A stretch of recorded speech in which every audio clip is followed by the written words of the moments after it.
If your Acura MDX keeps dropping its Apple CarPlay connection, the fix is usually simpler than you think. Statistically, the vast majority of these disconnects are caused by worn-out or non-certified Lightning cables.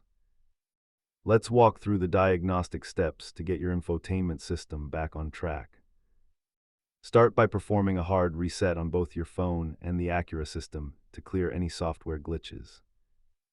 Always ensure you are using a genuine Apple or AMAFA certified cable that is less than 3 feet long. Check your phone for iOS updates and ensure your MDX firmware is current via the settings menu. If it drops when you hit a bump, it is a physical connection issue, while lag points to wireless interference. As this chart shows, over 2/3 of all Acura CarPlay issues come down to the cable itself. If basic steps fail, you may need to reset your iPhone network settings or check for dealer-level software updates. Keep a spare OEM cable and some compressed air in your glove box for quick troubleshooting on the go. Remember, a reliable connection starts with quality hardware and clean connection points.